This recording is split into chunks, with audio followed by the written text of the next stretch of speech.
বঙ্গোপসাগরে পর পর মিসাইল টেস্ট হচ্ছে, যাতে চমকে যাচ্ছে পাকিস্তান, এদিকে বাংলাদেশ আর চীন তো বটেই। চায়না কেন ভয় কাঁপছে, চায়না কেন আতঙ্কে আছে, আর চায়না যদি আতঙ্কে থাকে তাহলে বাংলাদেশের অবস্থা কি? এই যে বাংলাদেশ, চায়না যদি আতঙ্কে থাকে তাহলে বাংলাদেশের অবস্থা কি? বঙ্গোপসাগর থেকে বাংলাদেশের দূরত্ব কতই বা। আর যদি বাংলাদেশ চায়না সবাই আতঙ্কে থাকে তাহলে শেহবাজ শরীফ, আসিম মুনির তাদের অবস্থা কি?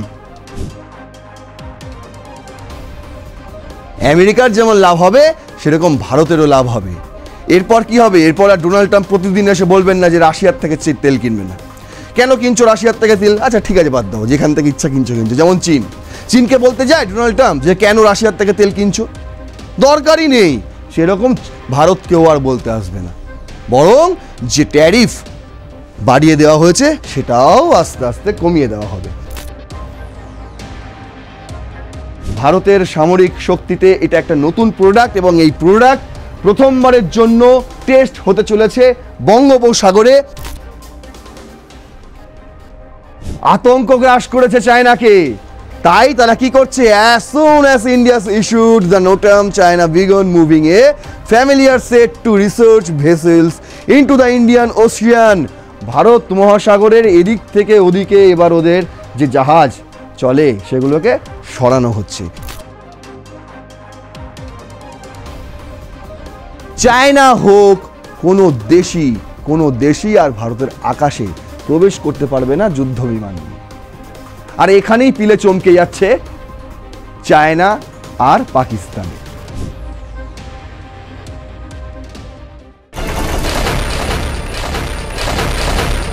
কি চলছে পাকিস্তানে?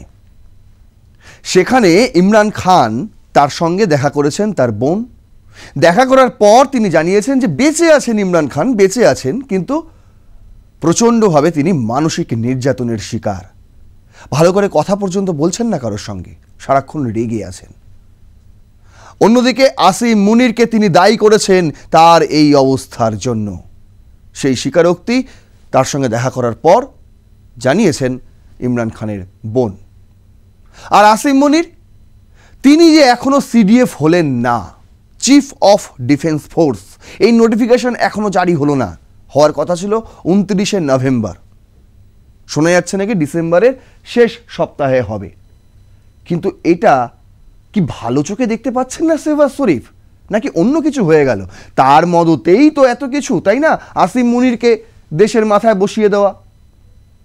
তাহলে শোনা যাচ্ছিল শেহবাজ শরীফ কিছুদিনের জন্য নাকি নিখোঁজ হয়ে গিয়েছিলেন। না, তিনি নিখোঁজ হয়ে যাননি, তিনি গিয়েছিলেন ইউকেতে।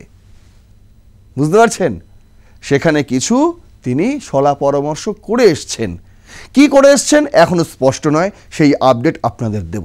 এই গেল পাকিস্তানের কথা। কিন্তু ভারতের কি অবস্থা বর্তমানে? শুনুন, ভারত নতুন নিউক্লিয়ার পলিসি আনছে, ঘোষণা করে দিয়েছেন নরেন্দ্র মোদী। বুঝতে পেরেছেন? আর বঙ্গোপসাগরে পর পর মিসাইল টেস্ট হচ্ছে, যাতে চমকে যাচ্ছে পাকিস্তান, এদিকে বাংলাদেশ আর চীন তো বটেই। আমেরিকা কেন বলছি না? তার কারণ আমেরিকার সঙ্গে এখন ভারতের একটা যৌথ পরিকল্পনা চলছে। কেন? তার কারণ রাশিয়া। আপনারা জানেন রাশিয়ার থেকে তেল কিনতে বারণ করে ডোনাল্ড ট্রাম্প, না কিনবেন না। এই আবহেই পুতিন আসছেন ভারতে, এবং তার সঙ্গে নতুন ডিল সাইন হবে ভারত সরকারের। এই সমস্ত আপডেট নিয়ে আপনাদের সঙ্গে রয়েছি আমি নারায়ণ। শুরু করছি রণক্ষেত্র। চলুন দেখে নেওয়া যাক কোথায় দাঁড়িয়ে রয়েছে কোন দেশ, কি পরিস্থিতি এই মুহূর্তে দাঁড়িয়ে ভারত, পাকিস্তান, বাংলাদেশ, চীন, রাশিয়া এবং আমেরিকার। দেখুন আমাদের আজকের হেডলাইন, ইন্ডিয়াস নিউক পলিসি। কি সেই পলিসি সেটা আগে আপনাদের ইন্ট্রোডিউস করাই। শুরুতেই যেটা রেখেছি, দ্য টাইমস অফ ইন্ডিয়ার headline, India's nuke policy. PM Modi announces plans to open nuclear sector to private players, pushing next gen reactors innovation. বলছে এবার থেকে আর নিউক পলিসি শুধু সরকারের মধ্যেই সীমাবদ্ধ থাকবে না, তাহলে কি হবে, এটা চলে যাবে এবার sector to private players. Private players যারা রয়েছে তাদেরকেও এবার সুযোগ দেওয়া হবে।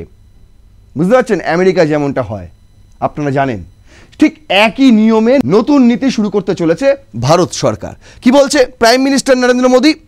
On Thursday announced that India is gearing up for a big shift in its nuclear policy as the centre is now planning to allow private companies into the nuclear energy sector, a space that has traditionally been tightly controlled by the government.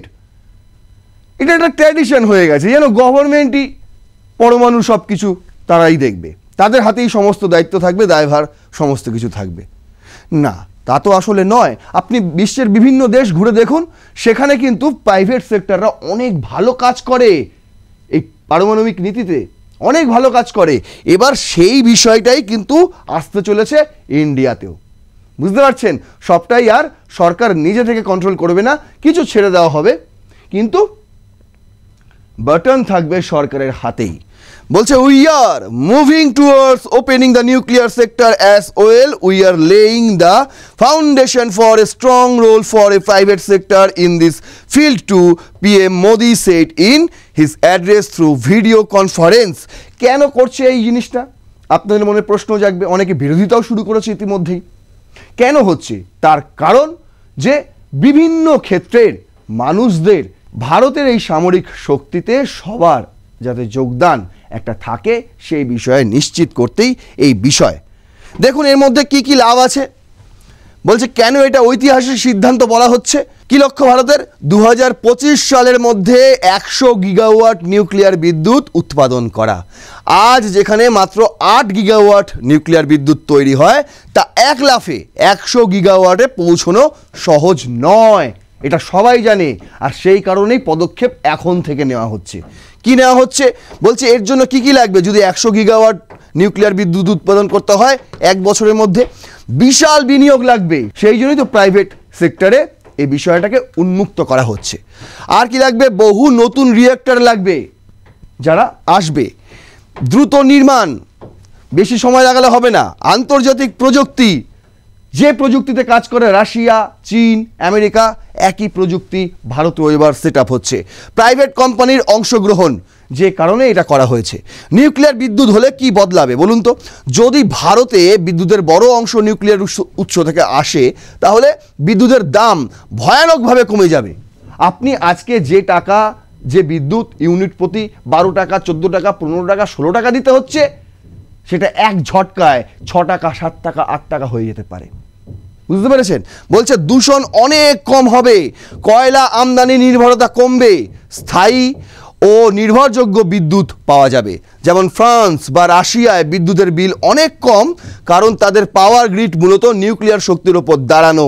এবার থেকে ইন্ডিয়াতেও আপনি বিদ্যুতের দাম অনেকটাই কমে যাবে, এমনটাই মনে করা হচ্ছে। বলছে ভারতের সুযোগ কারা পাবে?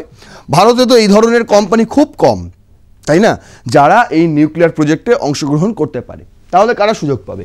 ভারতে বড় প্রাইভেট নিউক্লিয়ার কোম্পানি প্রায় নেই বললেই চলে। তাই সবচেয়ে বেশি লাভ হবে কার?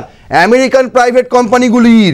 যদি ভারতীয় ও আমেরিকা কোম্পানিগুলো যৌথভাবে জেভি তৈরি করে, তাহলে প্রযুক্তি, বিনিয়োগ, নির্মাণ, পরিচালনা সব ক্ষেত্রে বিশাল লাভ হবে কার কার? আমেরিকার এবং ভারতের। বুঝতে পারছেন? আমেরিকার যেমন লাভ হবে, সেরকম ভারতেরও লাভ হবে। এরপর কি হবে? এরপর আর ডোনাল্ড ট্রাম্প প্রতিদিন এসে বলবেন না যে রাশিয়ার থেকে তেল কিনবে না। কেন কিনছো রাশিয়ার থেকে তেল? আচ্ছা ঠিক আছে, বাদ দাও, যেখান থেকে ইচ্ছা কিনছো। যেমন চীনকে বলতে যায় ডোনাল্ড ট্রাম্প যে কেন রাশিয়ার থেকে তেল কিনছো, দরকারই নেই। সেরকম ভারতকেও আর বলতে আসবে না, বরং যে ট্যারিফ বাড়িয়ে দেওয়া হয়েছে সেটাও আস্তে আস্তে কমিয়ে দেওয়া হবে। এই সুবিধাটা আমেরিকা পাচ্ছে। ভূ রাজনীতির যে প্রভাব, এই সিদ্ধান্তের কারণে ভারত যুক্তরাষ্ট্র সম্পর্ক আরও শক্তিশালী হবে। আমেরিকান কোম্পানিগুলো ভারতের নিউক্লিয়ার সেক্টরে প্রবেশ করবে। ভারত কানাডা থেকে ইউরেনিয়াম আমদানি বাড়াবে। $2.8 বিলিয়ন ইউরেনিয়াম চুক্তি প্রক্রিয়াধীন রয়েছে এই মুহূর্তে। এটি এক অর্থে যুক্তরাষ্ট্রকে বার্তা যে ভারত আপনার জন্য বাজার খুলে দিচ্ছে। এখন সম্পর্ক কতটা গভীর হবে সেটা আপনি ঠিক করুন। বুঝতে পারছেন? ট্যারিফ কমানোর প্রথম ধাপ আমরা এগিয়ে গেলাম। বলতে পারেন। এটা বিশাল বড় একটা সিদ্ধান্ত, সেই জন্যই তো ঐতিহাসিক বলা হচ্ছে যে এবার নিউক্লিয়ার প্রজেক্ট প্রাইভেট প্লেয়ার্সদের জন্য উন্মুক্ত করে দেওয়া হলো। দেখুন odishatv.in করেছে, শুধু নিউক্লিয়ার নিয়ে পড়ে থাকলেও হবে না, পাকিস্তানের মতো সব কিছুতেই খালি নিউক্লিয়ার ফাটিয়ে দেবো, যাই হয় আর পরমাণু ফেলে দেবো, ওদের একটাই বক্তব্য। ভারত কিন্তু সবসময় পরমাণুতে যায় না, পরমাণু ভারতের রসদ, ঠিক সময় ঠিক জায়গায় ঠিকভাবে হিটটা করে দিতে পারলেই হয়ে যাবে, সেটা নিয়ে আমরা বেশি মাথামাতি করি না। কিন্তু মাথামাতি আমাদের যেসব নিয়ে হয় সেগুলো যে ছোটোখাটো মিসাইল ড্রোন যে উৎপাদন হচ্ছে এখন সেই বিষয়, সেইগুলোই কিন্তু ভবিষ্যৎ যুদ্ধের একমাত্র অস্ত্র হাতিয়ার এবং উন্নত অস্ত্র হাতিয়ার হতে চলেছে এই ধরনের মিসাইল, ছোট ছোট মিসাইল এবং ড্রোন। কি বলছে? Missile test off Odisha coast likely, India issues NOTAM, declares 1400 কিমি over Bay of Bengal as no-fly zone। বুঝতে পারছেন, এই যে 1480 কিলোমিটার ম্যাক্সিমাম লেন্থ, এই যে আপনারা দেখতে পাচ্ছেন পুরো এইখান থেকে, এটা হচ্ছে আব্দুল কালাম স্টেশন, এই যে উড়িষ্যা উপকূল, ঠিক আছে। এখানে কি লেখা আছে? বলছে no fly zone likely missile test, start date 6/12/25 আর এন্ড ডেট 8/12/25, মানে 6 তারিখ থেকে 8 তারিখ পর্যন্ত ডিসেম্বরের এই যে সময়টা 6, 7, 8 3 দিন, এই 3 দিন এখানে নোটাম জারি করা হয়েছে, নো ফ্লাই জোন ঘোষণা করা হয়েছে। তার কারণ কি? তার কারণ বলছে যে missile test off Odisha coast likely. বুঝতে পারছেন, এই সময়কালেই 6 থেকে 8 এই সময়কালেই কিন্তু একটা মিসাইল টেস্ট হতে চলেছে। কোথায়? বে অফ বেঙ্গলে। According to the reports by India Today, the NOTAM blocks air and maritime movement over the span of nearly 1480 km and will remain active from 12:30 UTC on December 6 until 15:13 UTC on December 8. It is worth noting that such a measure is part of standard safety protocols ahead of major strategic trials, and such advance notices are routinely issued to keep commercial traffic away from the test corridors, যাতে ওই সময়টায় ওখানে কোনো যাত্রীবাহী বিমান না ওড়ে, যাতে ট্রাফিকে মুক্ত থাকে, সেই কারণে আগে ভাগে নোটাম জারি করা হয়েছে। মনে করা হচ্ছে, এখনও কিন্তু শিওর নয়, মনে করা হচ্ছে যে ওই সময়ে মিসাইল টেস্ট হবে। কোন মিসাইল টেস্ট হবে? এটা একটা বড় প্রশ্ন। এরা ওড়িশা টিভি বলছে মিসাইল টেস্ট হবে, এটুকু শিওর। আপনারা দেখতে পাচ্ছেন 6 তারিখ থেকে 8 তারিখ পর্যন্ত, 12:30 থেকে 8 তারিখ 3:30 পর্যন্ত এই যে সময়টায়, এই সময়টা ওই জায়গায় কোনো যাত্রীবাহী বিমান উড়বে না, এই যে এই জায়গাটায় বে অফ বেঙ্গলের। আর এরপরেই চীন কেঁপে গেছে, কারণ চীন জেনে গেছে আসল খবরটা। এই যে ইউএন করেছে, what is K5 nuclear missile and is India closing Bay of Bengal to test it? K5 জানতেন? এটা K5 টেস্ট করতে চলেছে nuclear missile. K5 nuclear missile, এটা কি জিনিস, কি হবে এটা, মানে এটা কাজ কি অ্যাকচুয়ালি, সেটা আপনাদের দেখাচ্ছি।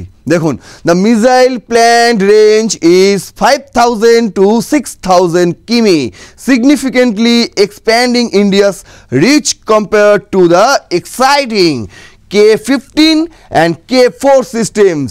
Some reports suggest it may support MIRV capability, allowing multiple warheads to hit separate targets. একসঙ্গে বেশ কিছু, একসঙ্গে একাধিক টার্গেট এ কভার করতে পারে। বুঝতে পারছেন, এমন একটা মিসাইল যে K15 এবং K4 এর থেকে অনেক উন্নত হতে চলেছে। আর এর রেঞ্জ কি হবে? প্রাথমিক রেঞ্জ 5000 থেকে 6000 কিলোমিটার, যেটা K15 এবং K4 এর অনেক কম ছিল, সেটা K5-এ বাড়িয়ে দেওয়া হয়েছে এক ধাক্কায় 5000 থেকে 6000 কিলোমিটার। এটা একটা নতুন প্রোডাক্ট, ভারতের সামরিক শক্তিতে এটা একটা নতুন প্রোডাক্ট, এবং এই প্রোডাক্ট প্রথমবারের জন্য টেস্ট হতে চলেছে বঙ্গোপসাগরে।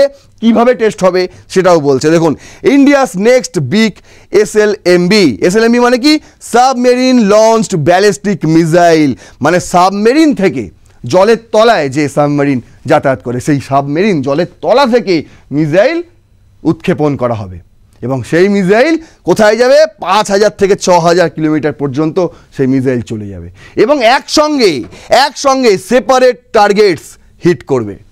বুঝতে পারছেন কি তার ক্ষমতা?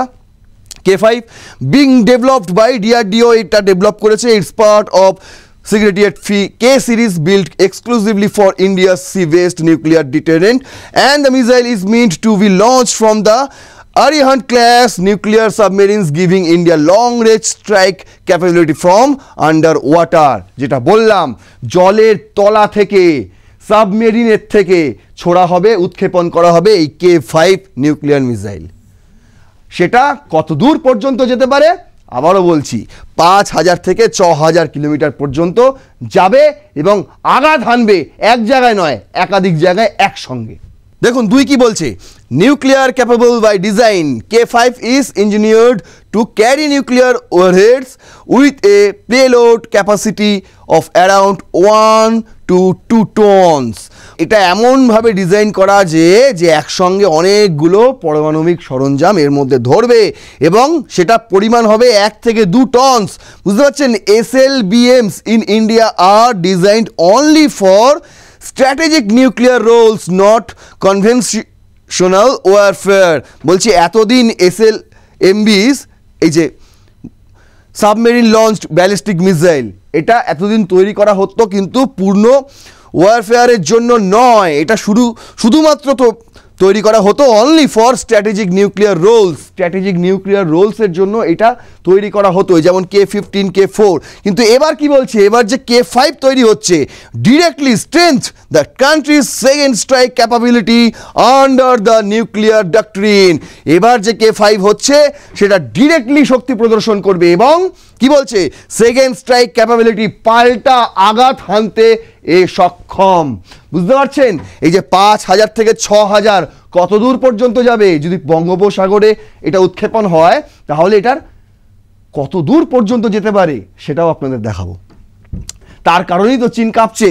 দেখুন 5000 প্লাস কিমি strike range, the missile planned range is 5000 to 6000 কিমি, significantly expanding India's reach compared to the exciting K15 and K4 systems. Some reports suggest it may support MIRV capability, allowing multiple warheads to hit separate targets. একই কথা এখানে যেটা লেখা আছে, same কথাই এখানে লেখা আছে। বলছে এটা কোথায় আঘাত হানবে। দেখুন প্রথম কথা হচ্ছে যেটা আমি বললাম, জলের তলা দিয়ে যে এই ধরনের সাবমেরিন, এই ধরনের সাবমেরিনের মধ্যে থেকে এইভাবে মিসাইলটা উৎক্ষেপণ করা হবে। তারপর এই উৎক্ষেপণ হওয়ার পর মিসাইল কোন দিকে যাবে, 5000 কিলোমিটার কোন দিকটা হবে সেটাও আপনাদের এবার বোঝাচ্ছি। দেখুন সাহায্য করছে, why China is so interested in India's missile test this week. ওরাও জেনে গেছে, চায়নাও জেনে গেছে যে 6 তারিখ থেকে 8 তারিখ পর্যন্ত নোটাম জারি করা হয়েছে। তার মানে ভারত একটা মিসাইল টেস্ট করতে চলেছে। সেটা কি মিসাইল সেটা এতক্ষণে হয়তো সেই রিপোর্ট তাদের কাছেও পৌঁছে গিয়েছে। সেটা সম্ভবত K5 নিউক্লিয়ার মিসাইল হতে চলেছে। তারপর এরা কি করেছে দেখুন, China spy fleet arrives again. তারা ভয়ে কাঁপছে এখন, চায়না আতঙ্ক গ্রাস করেছে চায়নাকে। তাই তারা কি করছে, as soon as India issued the NOTAM, China began moving a familiar set to research vessels into the Indian Ocean. Bharat মহাসাগরের এদিক থেকে ওদিকে এবার ওদের যে জাহাজ চলে সেগুলোকে সরানো হচ্ছে। দেখেন 4 such ships, Lanhai 101, Lanhai 201, Senhai E, Hao and Senhai 6 are now present in or heading into the region. এবার বঙ্গোপসাগরে ওদের এই 4টি জাহাজ, এগুলোকে কি বলে? স্পাই জাহাজ বলা হয়, যেগুলো ওরা গোয়েন্দাগিরি করে এই সমস্ত জাহাজ দিয়ে। বুঝতে পেরেছেন? সেগুলো কি নাম? Lan Hai 101, Lan Hai 202, Lan Hai ইওয়াও এবং সিয়ান 6। এই চারটি জাহাজ এবার তারা বঙ্গোপসাগরের দিকে ভেড়াচ্ছে, ওড়িশা উপকূলের দিকে নিয়ে আসছে। তার কারণ কি? বলছে দেখতে হবে তো ভারত কি করে এবং কোন মিসাইল টেস্ট করে, সেই মিসাইলের জোর কত সেটাকে তো দেখতে হবে। বলছে Lan Hai 101 is nominally a aquaculture research ship through fitted with instrument that can conduct wide area oceanographic surveys। বলছে এই যে ল্যান্ড হাই 101 এর কিন্তু কাজটাই হলো তাই যে গোয়েন্দাগিরি করা। কীরকম? যে কোথায় কি হচ্ছে এই বঙ্গোপসাগরে, এই ভারত মহাসাগরে আর কোন কোন দেশের জাহাজ রয়েছে, আর কোন কোন দেশের সাবমেরিন রয়েছে, কোন কোন দেশের সাবমেরিন থেকে কি কি মিসাইল উৎক্ষেপণ করা হচ্ছে, কি কি মিসাইল টেস্ট করা হচ্ছে, সমস্তটা নজরদারি করে এবং তার গতি প্রকৃতি কি, মিসাইল কতটা যেতে পারে, সমস্ত কিছু এর কাজই হচ্ছে এই গোয়েন্দাগিরি করা। কেন করছে গোয়েন্দাগিরি? কেন করছে গোয়েন্দাগিরি? তার কারণ হচ্ছে ধরুন এই হচ্ছে ওড়িশা উপকূল, আমি ধরলাম এটা হচ্ছে পশ্চিমবঙ্গ উপকূল, এটা ওড়িশা উপকূল, কিন্তু আমি ওড়িশা উপকূলে যাচ্ছি না, আমি এটা না বিশাখাপত্তনমের উপকূলে দেখাচ্ছি। দেখুন সোজাসুজি ধরুন এখানে আন্দামান নিকোবর দ্বীপপুঞ্জ রয়েছে, আমি একদম মিডিল থেকে নিয়েছি, একদম বঙ্গোপসাগরের মিডিল থেকে এই ডিস্টেন্সটা দেখুন চলে গেছে কোথায়? ভুটান পেরিয়ে চায়নায়। এই ডিস্টেন্সটা কত বলুন তো? 1835.37 কিমি, 1835.37 কিমি, মাত্র 1800। বুঝতে পেরেছেন? যেখানে এই মিসাইল যেটা দেখালাম K5 নিউক্লিয়ার মিসাইল হিট করবে কোথায়? প্রায় 5000 থেকে 6000 কিলোমিটার পর্যন্ত গিয়ে হিট করবে একাধিক জায়গায়। সেখানে মাত্র বঙ্গোপসাগর থেকে একদম মিডিল থেকে আমি ধরেছি, বঙ্গোপসাগর থেকে চায়নার দূরত্ব দেখুন মাত্র 1800 কিলোমিটার।